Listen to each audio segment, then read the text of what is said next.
కార్తీక పురాణం 3వ అధ్యాయం. నదీ స్నాన మహత్యము.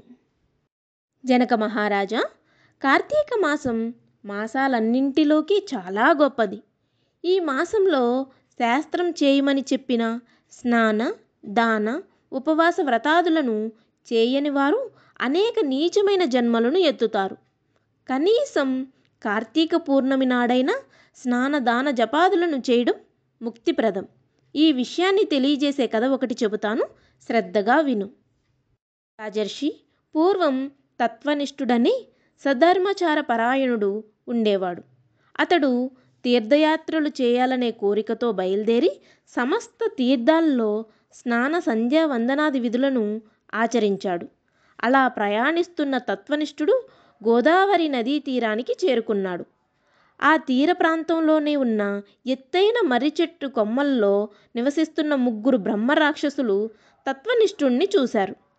నల్లని శరీరాలతో, నిప్పు కణాల్లాగా మండుతున్న కళ్ళతో, పదునైన గోళ్లతో, పొడవైన కూరలతో, నెక్కబొడుచుకున్న వెంట్రుకలతో మహాభయంకరంగా ఉన్న ఆ 3 బ్రహ్మరాక్షసులు తన వైపుకే రావడం చూసిన తత్వనిష్ఠుడు భయంతో వణికిపోతున్నాడు. దిక్కుతోచని తత్వనిష్ఠుడు శ్రీమన్నారాయణ్ణి తలుచుకుంటున్నాడు. ఆర్తితో నిన్ను ప్రార్థించిన గజేంద్రుడిని, ద్రౌపదిని, ప్రహ్లాదుణ్ణి కాపాడిన దయాసముద్రుడివైన నిన్నే శరణు వేడుతున్నాను, కాపాడి రక్షించు దామోదరా అంటూ గొంతెత్తి ప్రార్థిస్తూ మొరపెట్టుకున్నాడు. తత్వనిష్ఠుడు చేస్తున్న హరినామస్మరణ విన్న బ్రహ్మరాక్షసులు అతడు మీదకి పరుగులు తీయడం ఆపేశారు. ఆ 3కి జ్ఞానోదయమయ్యింది.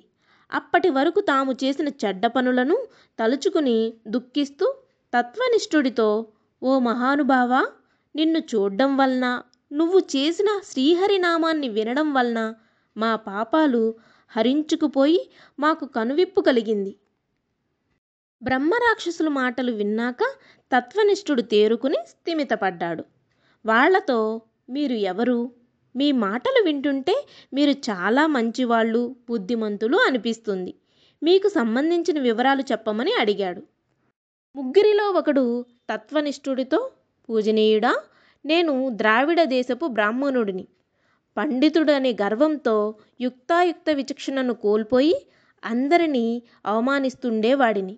దౌర్జన్యంగా ధన, కనక, వస్తు, వాహనాలను అపహరిస్తూ దుర్వ్యసనాలకు అలవాటు పడి భార్యాబిడ్డలను, ప్రజలను కూడా బాధించేవాడిని. ఒక రోజున ఒక విప్రుడు పట్నానికి వెళ్ళి కార్తీక దామోదరుని పూజకు అవసరమైన వస్తువులను కొని తన గ్రామానికి తిరిగి వెళ్తూ మా ఇంట్లో బస చేశాడు. నేను అతడిని అనేక విధాలుగా నిందించి అతడి వద్ద ఉన్న సంభారాలను తీసుకున్నది చాలక తరిమి కొట్టేశాను. ఆ విప్రుడు నన్ను కోపగించుకుని, ఓరి దుర్మార్గుడా, చెడ్డగా బ్రతకడమే నిత్యమైనదని, సత్యమైనదని ప్రవర్తిస్తూ పూజా సంభారాలని కూడా ఆలోచించకుండా నన్ను కొట్టి, హింసించి వాటిని సంగ్రహించావు. నువ్వు చేసిన ఈ దుర్మార్గానికి నువ్వు బ్రహ్మరాక్షసుడివై ఉండమని ఆ విప్రుడు నన్ను శపించాడు. విప్రుడి పాదాల మీద పడి శాప విమోచనం కొరకు ప్రార్థించాను. గోదావరి తీరాన మర్రి చెట్టు కొమ్మలను పట్టుకుని ఉన్న నిన్ను ఒక విప్రుడు అనుగ్రహించి ఉద్ధరిస్తాడని శాప విమోచనం చెప్పాడు. అతడు చెప్పిన ఆ మహనీయుడువు నీవే కనుక నన్ను అనుగ్రహించి నన్ను శాపభారం నుండి విముక్తిని చెయ్యి అని తత్వనిష్ఠుణ్ణి ప్రార్థించాడు. ఇంతలో 2వ బ్రహ్మరాక్షసుడు తత్వనిష్ఠుని దగ్గరకు వచ్చి, మహానుభావా, నేను ద్రవిడ దేశస్థుడను. మందరము నా స్వగ్రామము. నేను ఆ గ్రామానికి అధికారిని. చమత్కారపూరితమైన మాటలు మాట్లాడడంలో నేర్పు కలిగిన నేను అనేక మందిని మోసం చేసి వారి వద్ద నుండి ధనాన్ని, నగలను తీసుకునేవాడిని. నాకు తెలిసి ఎవ్వరికీ ఏనాడు పట్టెడన్నం పెట్టలేదు, పూచిక పుల్ల దానం చేయలేదు. ఎవరి పట్ల దయాదాక్షిణ్యం లేనివాడినై ప్రవర్తించిన కారణంగానే ఇలా బ్రహ్మరాక్షసునిలాగా జీవితాన్ని గడుపుతున్నాను. నన్ను ఈ పాపంలోంచి బయటపడేసి రక్షించమని చెప్పి ప్రార్థించాడు తత్వనిష్ఠుడిని. ఇక 3వ బ్రహ్మరాక్షసుడు కూడా తన గాథను తత్వనిష్ఠుడితో ఈ విధంగా మొరపెట్టుకున్నాడు.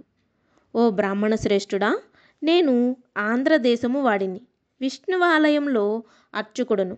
అర్చకుడికి ఉండవలసిన మంచి లక్షణాలేవి నాలో లేవు. ఆలయంలో నేను చేయకూడని అత్యాచారాలెన్నో చేశాను. భక్తులను పీడించాను, స్త్రీలను అవమానించాను, బంధువర్గాన్ని దూషించాను. భగవంతునికి సంబంధించిన స్థిర చర ఆస్తులను వేశ్యలకు సమర్పించాను. భార్యాబిడ్డల మంచి చెడులను ఏమాత్రం పట్టించుకోలేదు. వారి పట్ల ఏనాడూ శ్రద్ధ చూపలేదు. ఆలయంలో భగవంతునికి చేయవలసిన నిత్య నైమిత్తిక కార్యకలాపాలను, ఉత్సవాలను, ఆరాధనలను అశ్రద్ధతో నిర్లక్ష్యం చేశాను. ఇహలోకంలో అనుభవించే సుఖ సంతోషాలు, భోగభాగ్యాలు, వాటి పట్ల గల వ్యామోహం ఏవీ శాశ్వతం కాదని తెలుసుకోలేకపోయాను. ఆ కారణంగా నేను చేసిన దుష్కృత్యాలకు అంతే లేదు. కొంతకాలానికి క్రమంగా ప్రజలకు నా దురాగతాలు తెలిసినాయి. వాళ్ళ ఆగ్రహానికి గురి అయ్యాను. నేను అన్యాయంగా సంపాదించిన సంపదలు కొన్ని తరిగిపోయినాయి, కొన్ని తొలగిపోయినాయి. ఊరివారు నన్ను తరిమి తరిమి కొట్టారు. అడవుల వెంబడి పడి ఆకులు అలములు తింటూ కాలం గడిపాను.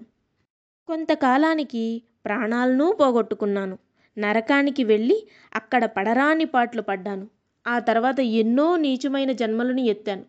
చివరకు ఈ బ్రహ్మరాక్షస స్వరూపాన్ని పొందాను. కనుక బాధల నుండి నన్ను రక్షించగలవాడివి నీవే. నిన్ను చూసి చూడగానే నాకు నా గత జన్మ స్ఫురణకు వచ్చింది. మాకు ఈ బ్రహ్మరాక్షస జన్మల నుండి ముక్తిని కలిగించు అని ప్రార్థించాడు. బ్రహ్మరాక్షసులారా, మీ జీవితగాథలు, బాధలు పూర్తిగా తెలిసినాయి. మీరు ఎంత దుర్మార్గంగా ప్రవర్తించినా ప్రస్తుతం మీరు పడుతున్న పశ్చాత్తాపం కారణంగా పరమ పునీతులైనారు. హరినామాన్ని వినగానే మీకు గత జన్మలు గుర్తుకు వచ్చినాయి. మీకు ఇక మీదట ఈ రాక్షస జన్మలు తొలగిపోతాయి. ప్రస్తుతం జరుగుతున్నది కార్తీక మాసం. ఈ మాసంలో పవిత్రమైన జలాల్లో స్నానం చేసిన వాళ్ళకి పుణ్యగతులు లభిస్తాయనే మాట సత్యము. కనుక మీరు కూడా నా వెంట రండి అంటూ వాళ్ళని వెంటబెట్టుకుని గోదావరి నదికి వెళ్ళి తనతో పాటు వారిని గోదావరి పవిత్ర స్నానం చేయించాడు. తాను కూడా భక్తి ప్రపత్తులతో నదీ స్నానం చేసి శుచి అయినాడు. దానివలన తనకు కలిగిన ఫలితాన్ని ఆ బ్రహ్మరాక్షసులకు ధారపోశాడు. అంతే, ఆ క్షణంలోనే వారికి గల ఆ రాక్షస జన్మలు అంతమైనాయి. అంతరిక్షంలో నుంచి దివ్యమైన పుష్పక విమానం వచ్చి వాళ్ళ ముగ్గురిని ఎక్కించుకుని కైలాసానికి తీసుకుని వెళ్ళింది. ఆ విధంగా ఆ బ్రహ్మరాక్షసులు ముగ్గురు ముక్తిని పొందారు. పరోపకారః పుణ్యాయ పాపాయ పరపీడనం అనే వ్యాస మహర్షి సూక్తిని గుర్తు చేస్తున్నది వీరి చరిత్ర. ఇది 3వ రోజు పారాయణం సమాప్తం.